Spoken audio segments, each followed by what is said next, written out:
All right, Richard, do you remember where you were 40 years ago, Super Bowl week? Not the game, the week.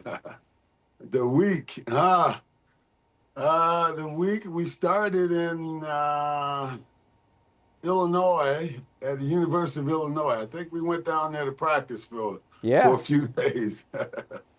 Then we moved on to New Orleans. And then you went down to New Orleans. Other than Yes, the sir. outcome of the game, Colonel, what was the best part about that week? Well, I think the best part about that is not the week. I think winning the championship game in Chicago, and we was predicting snow, and finally, when the game was pretty much wrapped up, feeling the snow come down, and I'm just looking at my buddy Fridge with the big gap in his mouth, and you could just see, the snow coming down, and finally, we took the step to go. But getting to the Super Bowl was just taking care of business. But the appreciation in the city and seeing how the people, took it and scoring a touchdown, a fumble, Wilbur getting it, running it for a touchdown, again, is something that, we enjoy doing as a defensive team. We used to give our offenses hell. We used to tell them, hey, let's get a first down, or don't fumble the ball, or worst case, get a first down, let us rest, we'll come back, we'll score. That's how we used to kind of pitch our offense off, coming on and off the field. Hey, did Steve McMichael, get you guys out so you could get a little crazy on Bourbon Street early in the week before the game? No, we all kind of went our separate ways, and I had a teammate of mine, Steve Moore, that you called him House at the Patriots. I played college with him. We came out together, and he played on the right tackle.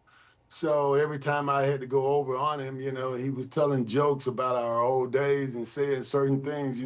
Who knows you better than somebody that came up with you, but.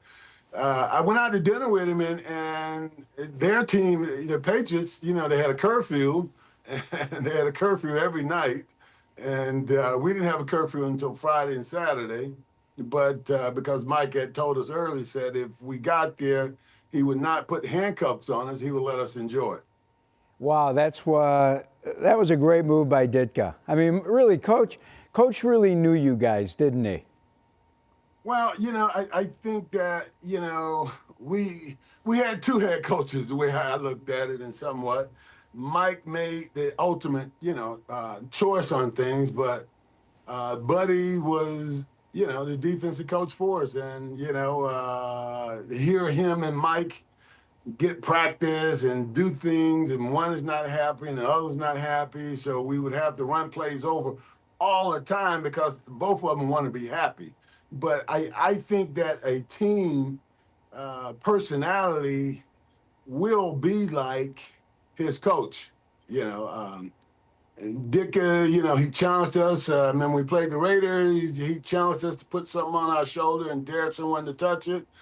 Buddy Ryan was, predictable about being IQ as a football player because he allowed us to make plays, allow us to run the defense on first and second down. So we don't know what the defense is going to be until the offense get in the right formation. And once they get in the formation that they want to participate out of, then we call our defense. So, you couldn't play if you didn't know the game. Yeah. Or you didn't have the IQ as a buddy defense. So most people say, the Peyton Manning audible and things of that nature.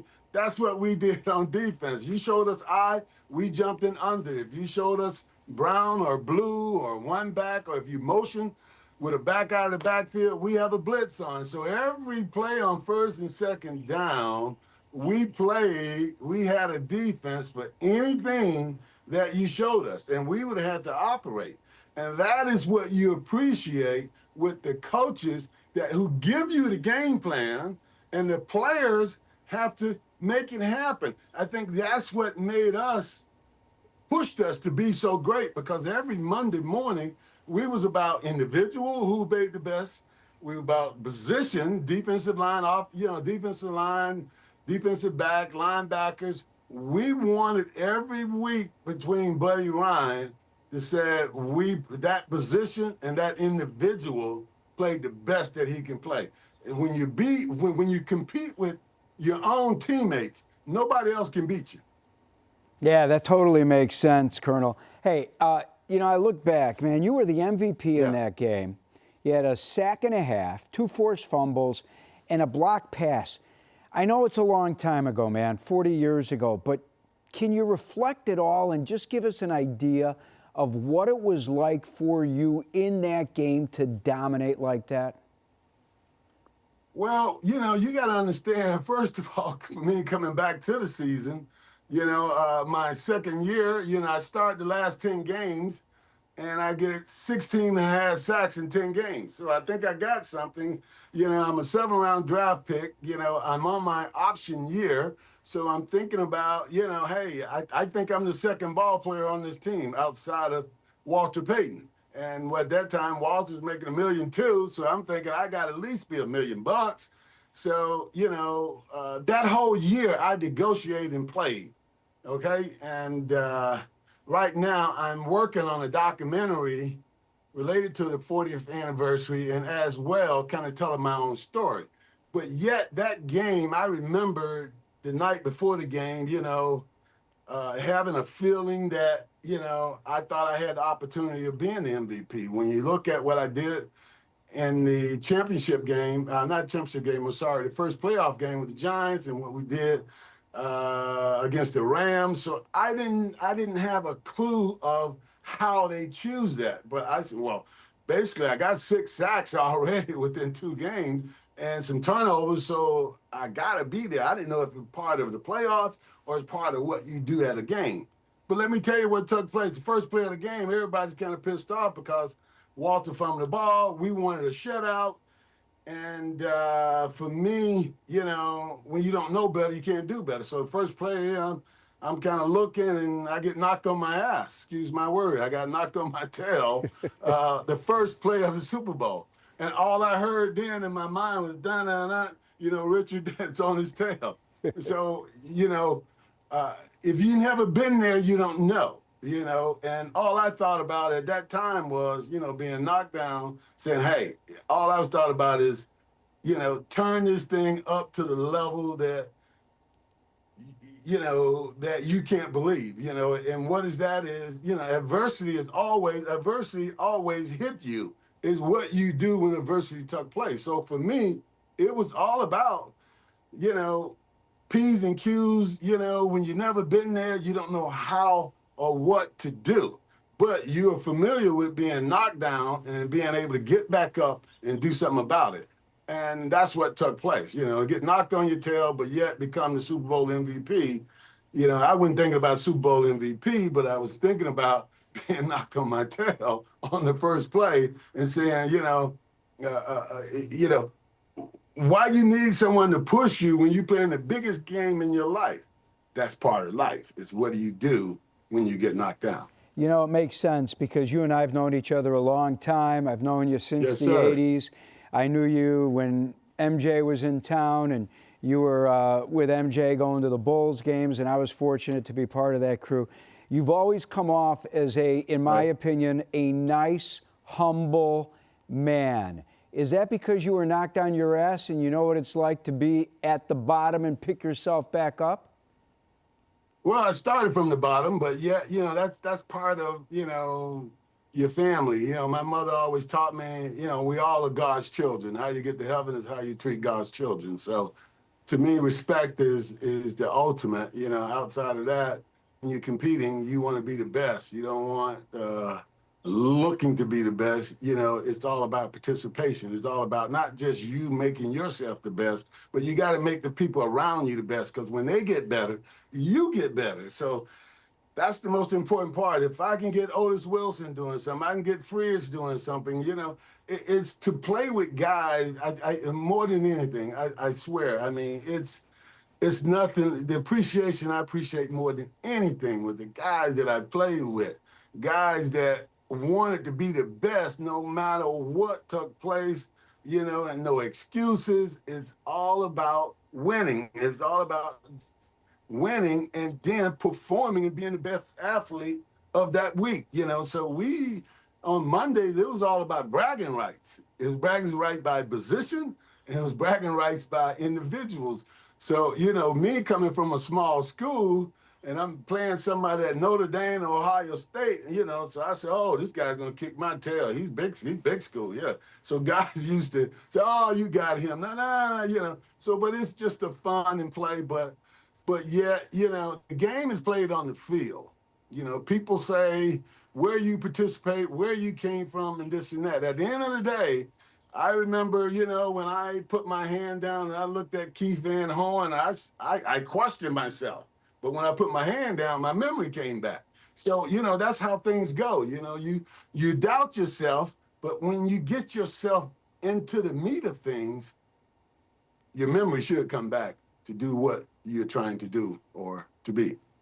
Yeah, makes sense. Hey, many feel that Bears Yes. 85 team, my friend, should have won multiple Super Bowls. I know you've heard it Yes. over the years. Chiefs are going for the three-peat. Let me put you on the spot. I asked Fensick this. I asked Thayer this. I'm going to talk to Hamp as well. Do you think these Chiefs could beat your 85 Bears? Well, they're doing that. They definitely doing that. When you look at it, you got a quarterback that can make things happen at any time.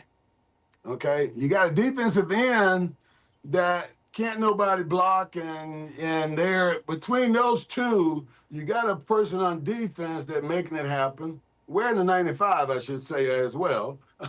Right. And I got a quarterback that just kind of smart, just like McMahon, but Mac didn't have the ability that the kid has, but he had a lot of sense, and that's what this kid had. So, and you got a coach that basically is staying out of the picture of being part of the picture, And when you give him a 2-3 weeks to prepare, he come up with different wrinkles that really hurt you. Now, at the end of the day, you still got to play the game on the field.